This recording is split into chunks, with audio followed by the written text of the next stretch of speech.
Energy! Lihim ng liham. Ang pinakamakulit na girlfriend mo sa balat ng radyo. Isang magandang morning sa inyong lahat! Ako pa rin po nag-iisang girlfriend mo sa radio. My name is Lindsay. Makulit pero may puso, handang makinig sa mga kwento mo. Alam mo, feeling ko kailangan mo na siyang iwan kasi it doesn't make sense. Ang kwento sa lihim ng liham.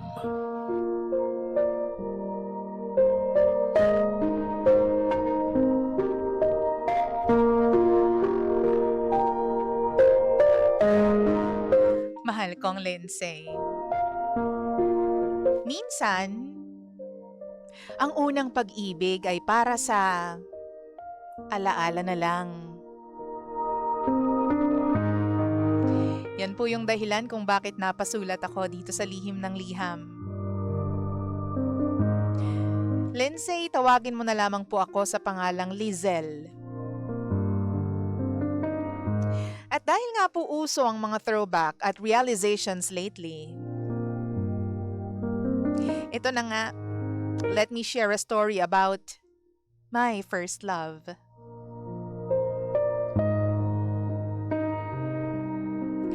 Nakita ko siya ulit after 10 years.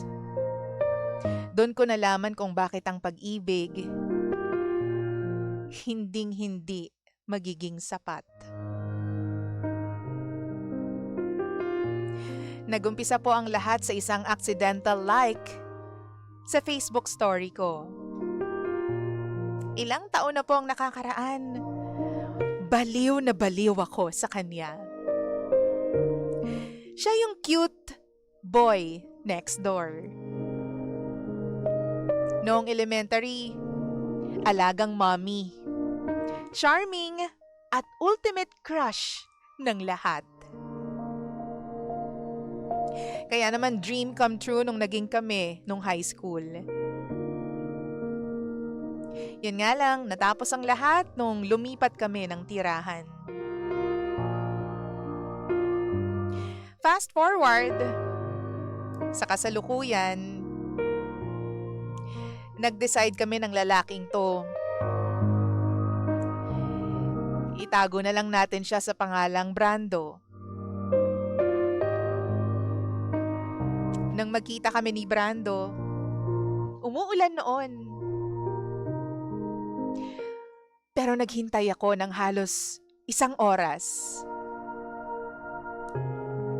Sa kainipan ko, paisip ako. Sabi ko, bakit ko ba to ginagawa? Nasanay na kasi ako, DJ Lindsay, sa mga lalaking sinusundo ako gamit yung mga sasakyan nila. Sanay ako sa mga lalaking may plano sa akin. Yung may inisyatibo. Pero dumating si Brando kahit late siya. Dumating siya habang umuulan. Kaya naman basang-basa din siya. Nakamotor. At may dalang mga bulaklak. Pagtingin ko sa kanya, nandun pa rin yung dating ngiti. Ano ba to? Prince Charming pa rin. Pero ngayon, meron na siyang bigote at bakas na sa kanya ang edad. Parang nagdidribble na yung puso ko. Akala ko, ito na yung simula ng part 2 naming dalawa. Pero habang kumakain kami, napansin ko na maingat siya sa presyo ng o-orderin niya. Laging tinatanong kung magkano daw ba to. Ang mahal naman. Nung dumating yung bill, ako ang nag-swipe ng card. Ang sabi niya sa akin, babayaran na lang daw niya yung kalahati mamaya. doon ako nahimasmasan, DJ Lindsay. Biglang pumasok sa akin yung realidad sa loob ng restaurant na yon. Yung realidad na hindi na kami 13 years old. Malapit na kaming mag-30. Hindi na ito yung high school love story namin na sapat na yung holding hands at kilig na kilig kami. Adulting na tayo. At bilang mga matatanda, kailangan natin ng stability, security, at plano para sa kinabukasan. Pumunta kami sa dati naming eskwelahan para makapag-usap. Hanggang sa labas lang kami dahil gabi na nun. Mahangin. Doon siya naglabas ng sama ng loob. Sabi niya, natatakot siyang makita ko yung loser side niya. Yung walang narating. Yung parang walang maipagmamalaki. Pagtatapat niya sa akin, sapat lang daw yung kinikita niya para sa sarili niya at sa kanyang nanay. Ang sabi niya pa sa akin, gusto niya akong balikan.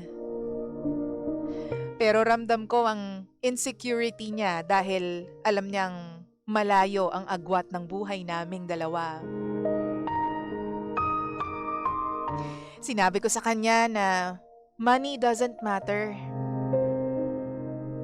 Pero habang binibitawan ko ang mga salitang yun, alam kong nagsisinungaling ako sa sarili ko.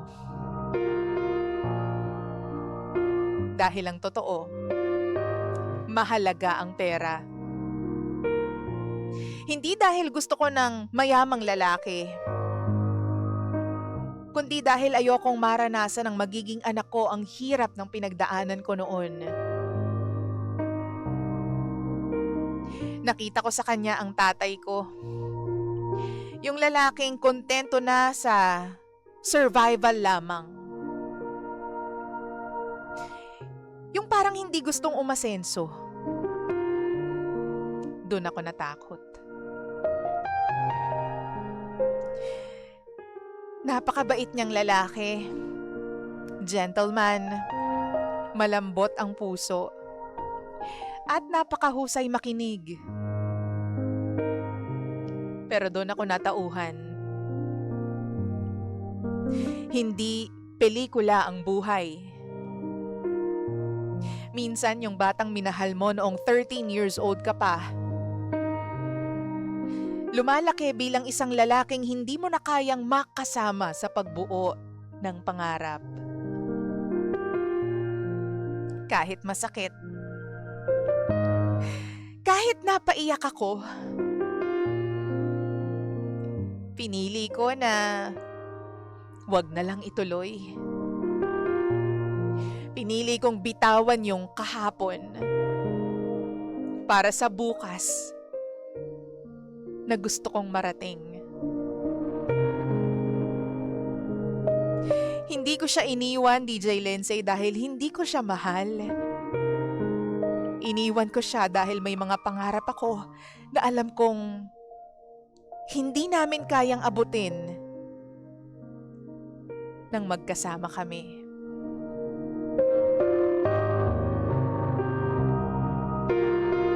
Ang sabi nila, love conquers all.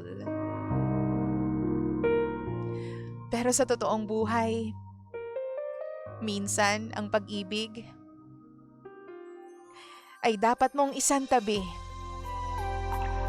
at dapat mong isuko kapag nandyan na ang realidad.